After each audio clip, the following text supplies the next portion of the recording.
תספר לי, מה המקור של הצ'רקסים פה? מאיפה הם באים?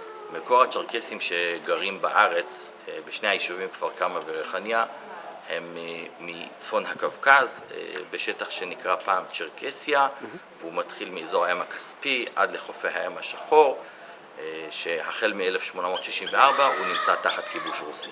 אז מתי באתם? הצ'רקסים יצאו מהקווקז וגורשו מ-1864, וראשוני המתיישבים בארץ ישראל הגיעו בשנת 1878, והקימו שני כפרים, כפר כמא וריחניה. הכפר השלישי שהוקם באזור השרון, צ'רקס, או בצ'רקסית בשפה שלו מזה, ננטש לאחר מספר שנים בעקבות מחלת הקדחת באזור. ולמה באו?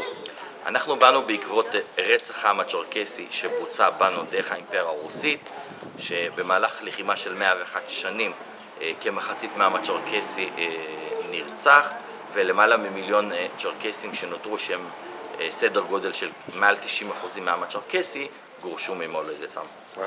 איפה יש עוד מקומות? היום עדיין ניתן למצוא צ'רקסים בקהילות רבות, בין אם זה בטורקיה, ירדן, סוריה, ארצות הברית, גרמניה, כאשר הקהילה הגדולה ביותר מתגוררת בטורקיה, והיא מונה למעלה מ3 מיליון צ'רקסים.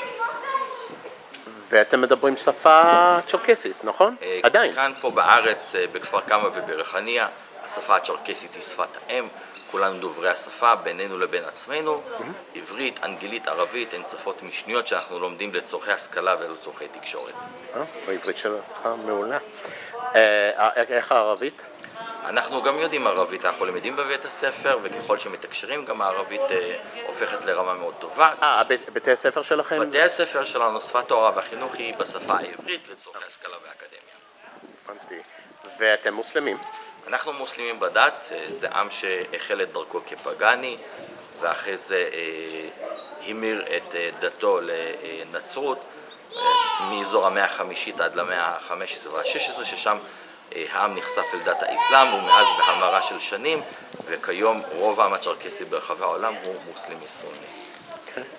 ותספר לי על האדריכלות, על הבנייה פה. למעשה פה הבנייה היא משתייכת משפחת שחלף מכפר כמא, שבאה ובנתה לעצמה אדריכלות משלה, שהם למדו מהניסיון שלה ומבנים שהם ראו, והמתחם הזה הוא בעבורו שימש כמשק אוטרקי. אבל מאיפה האבנים האלה, השחורים? אני לא רואים אותם. האבנים הללו הן אבני בזלת, הן אבנים מאוד מקומיות, ונציין שגם הנקודת התיישבות של כפר כמא היא אסטרטגית. עוד במאה השישית הייתה כאן התיישבות ביזנטית שעל חורבותיה הצ'רקסים יושבו על ידי האימפריה העות'מאנית כמיקום אסטרטגי. למה? למה?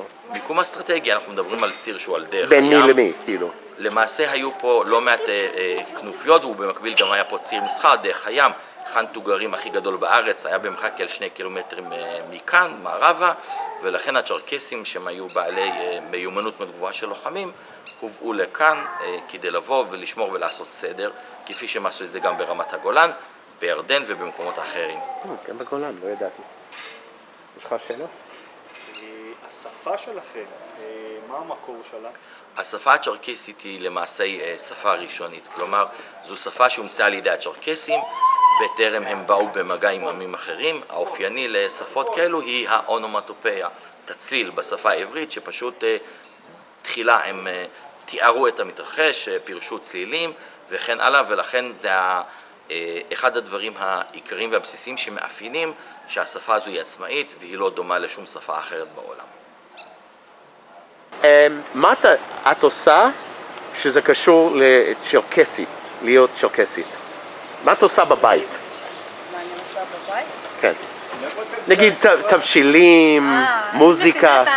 את המאכל שלנו, את החלוש ומטזה, שזה נקרא... אוקיי, מה זה? זה חלוש כזה בצק, ממולא בגבינה צ'רקסית. אוקיי. ומתארגנת בשמן עמוק. שמן עמוק?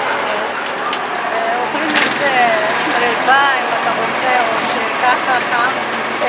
לא שומע בגלל זה. אוכלים את זה עם ריבה ו...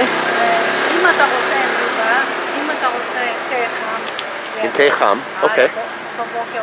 אוקיי. אנחנו עושים את זה בחגים שלנו. אוקיי. ומטזה זה גם בצק שממולא גבינה צ'רקסית עם בצל ירוק, אוקיי. אבל זה מבושל במים, כמו רביולי, שזה נורא טעים. אוקיי. ויש לנו במפולות וכל מיני דברים שמוכרים את זה. אז אני אלך לקנות. יש לנו גם טוב. מזן שמוכר את כל הדברים האלה. אוקיי. אז יש לנו גם פסטה חג'רפס פסטה זה נקרא. אוקיי. זה אורז מבושל עם קצת בורגול בפנים, כמו פסטה עושים. ואת החג'רפס זה עם קמח שמטוגן, שלא מטוגן ממש, זה בתנור. אחרי זה עושים את זה כמו רוטב, עם בשר, עוף בשר. אוקיי. ומכבד עוף שעל זה שמים. וזה גם מאכל שלנו. אין לנו הרבה, אבל יש... לא, זה הרבה. זהו. אוקיי. ואפשר לבוא ולטייל פה, יש לנו שני מוזיאונים, פה יש לנו מוזיאון ושם מוזיאון נורא גדול, אוקיי. שמסבירים לכם איך זה. יש לנו כל מה שטוב, יש לנו. בסדר. ויש לנו את האנקזן שיש, אתם מכירים את הכפר? לא. יש לנו אנקזן שזה מים שנובע מהאדמה. כן. יפה. וכאן אתם יכולים לטייל. בסדר, אוקיי, בסדר. מוזיקה לצ'רקסים, מוזיקה מיוחד? בוודאי. אוקיי. רפרטואר שלם. מה? רפרטואר שלם של מוזיקה. אוקיי. אתה יכול להוציא... להוריד את המסכה? אתה יכול, אני מחוסן. אתה מחוסן, נכון? מה? חשבתי שלא תבקש שאני אוריד, אני רק מחפש טריגר שיבקשו ממני להוריד, אז אני מוריד את הכיף. אוקיי. אז ספר לי על... יש מוזיקה צ'רקסית. אוקיי. יש לו שם? יש לו שם, יש לו מוזיקה צ'רקסית. אוקיי. יש מוזיקה עכשווית, נותנים שמות, אבל המוזיקה הצ'רקסית הייתה, ניגנו אותה עם כלים בעבר שונים, כלים של כלי מיתרים, נבל, סוג של כינור, תופים מסוימים, קסטנייטות שלנו שנקראים חצ'ץ'. אוקיי. והייתה מוזיקה מאוד נעימה לאוזן, ואנשים מוזיקליים באופן כללי. והם גם הצליחו להכניס את האקורדיון, אקורדיון שמוכר היום. פעם היה... אקורדיון ש? אקורדיון עם הקלידים השחורים. אוקיי. זה משהו לא היה צ'רקסי כל כאילו? כך, לא, זה משהו ששמו עליו יד מהשכנים שלהם. זה בצ'רקסיה, נכון? לא פה, לא כאן מקומי. פה הכלי הלאומי זה האקורדיון. הוא יותר שולט בכל המוזיקה הצ'רקסית. אוקיי. גם הצעירים מקשיבים למוזיקה? מקשיבים, מנגנים יותר אפילו מפעם. יפה. ומה עם הריקוד הצ'רקסי? רקדנים, כולם יודעים לרקוד. כן. מי פחות מי יותר, אבל זה לא דבקה, נכון? זה לא... לא מה? דבקה. דבקה? לא, זה גם לא הורה. כן, למה לא. בחרת דבקה דווקא? להסביר לאנשים בחו"ל שזה לא דבקה פלסטינית, כאילו, זה לא... כי הם לא פלסטינים. גם לא יהודים. גם לא שוודים דרך אגב. לא נכון. דרך אגב, אתם מרגישים ישראלים או פלסטינים? אנחנו צ'רקסים. גיאוגרפית אנחנו חיים בישראל, יש לי תעודת זהות ודרכון ישראלי. יש לי בני דודים, יש לי משפחה בירדן, הם מרגישים טוב מאוד עם איפה שהם גרים. אותו דבר גם בסוריה, בטורקיה, בארצות הברית, באירופה ובקווקז. אין שום התנגשות בזהות. אנחנו לא בחרנו להיות מגורשים מהבית הלאומי, לא קנינו כרטיס טיסה ובאנו לפה. ברגע שקרה מה שקרה, אנחנו ידענו להיות סטגלנים ולא לשבת בצד, אלא לעשות משהו, לשמור על עצמנו וכפועל יוצא מכך גם לשמור על האחרים. וכשמתהווה מדינה סביבנו, אנחנו לא באנו לכבוש פה את המזרח התיכון.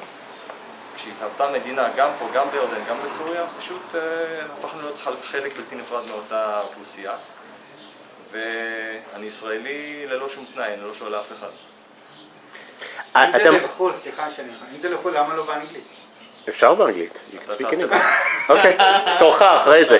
כי גם ככה תכף אני חוזר לארץ. אוקיי, ורגע, ואתם רוצים לחזור לשם? יש כאילו, כמו ציונות ליהודים לבוא לפה? אנחנו רוצים להציל את הבית הלאומי, שזה אומר לאפשר לכל העולם להבין שצ'רקסיה הייתה על המפה, וחיו שם צ'רקסים כעם שוחר שלום, נאבק על החירות שלו, והיום 95% ממנו חי בפזורה הצ'רקסית, בפזורה בעולם, עכשיו, השאיפה או החלום היחידי של כל צ'רקסי בעולם, חוץ מלהיות אנשים טובים ובריאים, זה להתקבץ שוב יחד, ואם אפשר, בצ'רקסיה ההיסטורית. כמו היהודים. כמו היהודים, כמו הטיבטים, כמו הרבה עמים מגורשים ומסכנים. גם הפלסטינים. אנחנו לא מסכנים, אבל אנחנו מרגישים שאנחנו מפספסים כל יום שאנחנו לא נמצאים בבית אחד, יחד עם כל שאר העם. גם התרבות הולכת ונעלמת וגם מתרחקים פיזית וגם רעיונית מלהיות צ'רקסי, זה לא קל. So what you're wearing, okay, the hijab, you call it hijab? Yeah. What do you call it in Circassian? Shamia. Shamia. Now, I notice that most of the women dress like you, white with black and red also something? No, it's just... That's just you? Okay, so white and black. I notice it's typical. No, it's just white, no black. Okay. Oh, okay, so just white? So the Circassian put white shamia, and it's just traditional. It's not related to the religion or something. Okay, but in Circassia, like in other Circassian communities, do they dress the same? Or similarly? Yeah, similar, but not exactly like this. Okay, because I They do think... it more loose and with a hat. Okay.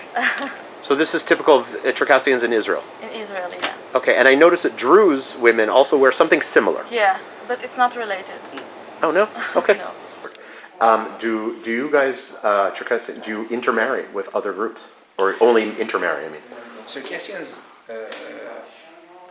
well, they teach their children to marry Circassian.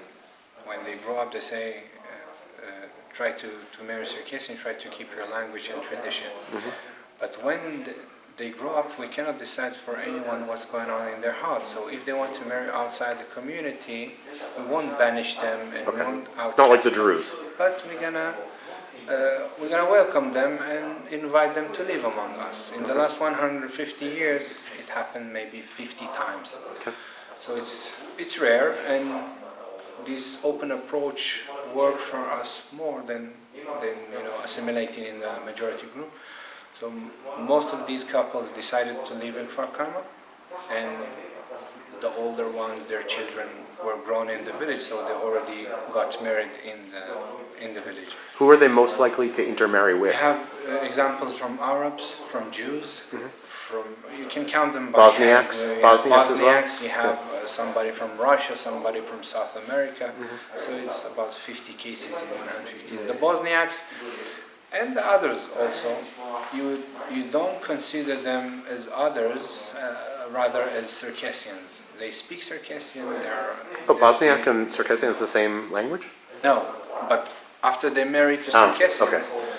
So Bosniaks is an interesting example, because you had settlements near Caesarea, which some of them married Arabs and they became Arabized. So the family name Bushnak in Arabic is somebody who is from Bosnia, and the same in Kfar Kama. You have Bushnak, who are Circassians with ancestry from Bosnia. So nobody considered them as Bosniaks today. They consider them as Circassians. They fluent in Circassian. They behave the way that we behave, and they intermarry with us. So we consider them as Circassians. So you could say some of them were Arabized, some of them were Circassized. So that's the example of the Bosniaks. You have two Arab families here that were farmers. In the village? That were farmers before the establishment of the Israeli state, and they stayed here, and eventually they moved to regular houses. So they are fluent in Circassian.